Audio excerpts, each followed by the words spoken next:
Assalamualaikum warahmatullahi wabarakatuh. Perkenalkan, nama saya Anasya Bahadur Tirta Wicaksono dari Prodi Pendidikan Teknik Sipil dan Perencanaan kelas A dengan NIM 20505241018. Yang pertama, di sini saya akan menjelaskan tentang apa itu norma.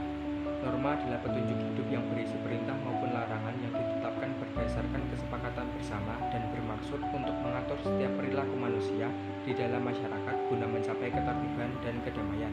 Macam-macam norma. Yang pertama, norma susila. Norma susila yaitu peraturan hidup yang berasal dari hati nurani manusia. Norma susila menentukan mana yang baik dan mana yang buruk. Sanksi dari pelanggaran norma susila ini ialah perasaan menyesal manusia tersebut. Kedua, norma kesopanan. Norma kesopanan disebut juga norma sopan santun, yaitu ketentuan hidup yang berasal dari pergaulan dalam masyarakat. Dasar dari norma kesopanan adalah kepantasan, kebiasaan, kepatuhan yang berlaku dalam masyarakat. Sanksi jika melanggar norma ini adalah dikucilkan dari masyarakat. Yang ketiga, norma agama. Yaitu ketentuan hidup yang berasal dari Tuhan Yang Maha Esa yang isinya berupa larangan, perintah, dan ajaran. Terhadap pelanggaran norma agama akan dikenakan sanksi oleh Tuhan kelak di akhirat nanti yang dapat berupa dimasukkan di dalam neraka. Yang keempat, yang terakhir, norma hukum. Yaitu ketentuan yang dibuat oleh pejabat yang berwenang yang mempunyai sifat memaksa untuk melindungi kepentingan manusia dalam pergaulan hidup di masyarakat dan mengatur tata tertib kehidupan bermasyarakat. Pelanggaran norma hukum akan dikenakan sanksi berupa pidana penjara ataupun denda maupun pembatalan atau pernyataan tidak sahnya suatu kegiatan atau perbuatan. Sanksi ini dipaksakan oleh penguasa atau lembaga yang berwenang. Yang kedua, di sini saya akan menjelaskan tentang apa itu hukum. Pengertian hukum sangatlah beragam menurut aspeknya, seperti hukum sebagai ilmu, hukum sebagai disiplin, hukum sebagai kaidah, hukum sebagai tata hukum, sebagai petugas, sebagai jalinan nilai-nilai, dan lain-lain. Di sini saya mengambil salah satu ahli yang menjelaskan tentang pengertian hukum, yaitu Mujiono SH. Menurutnya, hukum adalah keseluruhan aturan tingkah laku manusia dalam pergaulan hidup berbangsa dan bernegara, baik tertulis maupun tidak tertulis, yang berfungsi memberikan rasa tentram dan akan berakibat diberikannya sanksi bagi yang melanggarnya. Saya menyimpulkan bahwa hukum itu peraturan yang ditetapkan untuk mengatur kehidupan warga negara bermasyarakat agar tentram. Penggolongan hukum. Penggolongan hukum menurut waktunya dibagi menjadi dua, ius constitutum atau disebut juga hukum positif, yaitu hukum yang dibentuk dan berlaku dalam suatu masyarakat negara pada suatu saat. Yang kedua, ius constituendum, yaitu hukum yang dicita-citakan dalam pergaulan hidup bernegara tetapi belum dibentuk menjadi undang-undang atau ketentuan lain. Kedua, menurut bentuknya hukum dibagi menjadi dua, hukum tertulis, yaitu hukum yang dibuat dalam bentuk tertulis yang telah dikodifikasikan, disusun secara sistematis, teratur dalam sebuah kitab undang-undang, ataupun yang tidak dikodifikasikan, yaitu hukum yang tersebar sebagai peraturan yang berdiri sendiri. Hukum tidak tertulis merupakan persamaan dari hukum kebiasaan atau hukum adat. Hukum ini merupakan bentuk hukum yang tertua.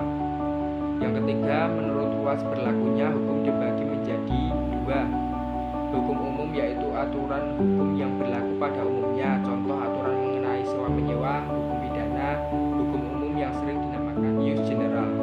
Hukum khusus yaitu aturan hukum yang berlaku atas hal-hal khusus, contohnya mengenai sewa menyewa rumah, hukum pidana militer. Hukum khusus ini juga dinamakan ius spesial. Menurut fungsinya, hukum dibagi menjadi dua, yaitu hukum material, yaitu aturan hukum yang berwujud perintah-perintah ataupun larangan, contohnya hukum pidana, perdata, tata usaha negara, dan lain sebagainya.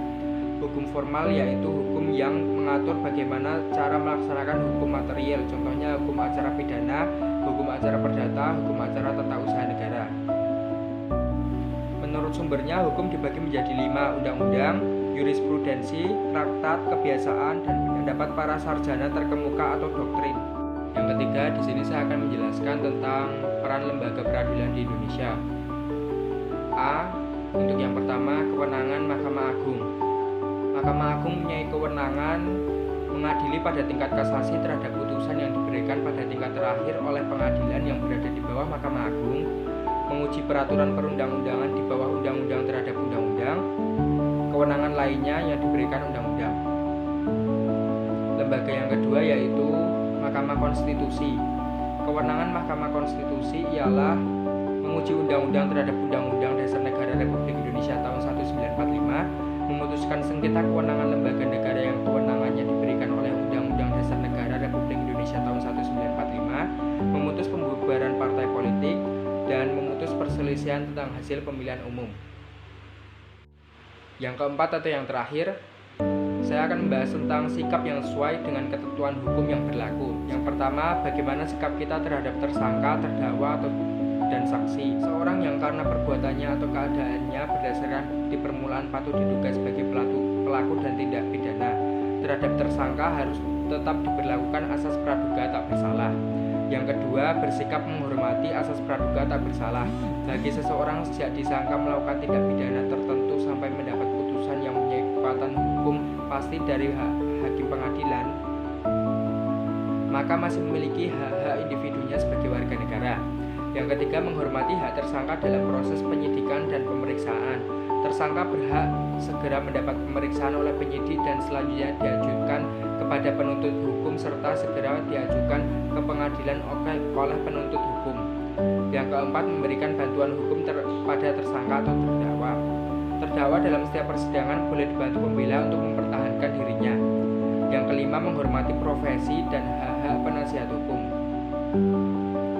Hak penasihat hukum seperti menghubungi tersangka saat ditangkap, berbicara dengan tersangka dalam kepentingan pembelaan perkaranya, berhubungan dengan tersangka dengan aturan diawasi oleh penyidik, berhak mengirim dan menerima surat dari tersangka, dan lain-lain. Yang keenam, menghormati lembaga bantuan hukum. Pelayanan hukum yang diberikan oleh penasihat hukum dalam upaya memberikan perlindungan hukum dan pembelaan terhadap hak asasi tersangka sejak ditangkap, ditahan, sampai dengan diperolehnya putusan pengadilan yang telah mempunyai kekuatan hukum tetap. Yang ketujuh atau yang terakhir, memahami jenis-jenis bantuan hukum. Bantuan hukum dibagi menjadi dua. Yang pertama, bantuan hukum tradisional, konsep yang sejalan dengan sistem hukum yang ada, di mana bantuan hukum pada kasus yang menurut hukum beralasan untuk dibela.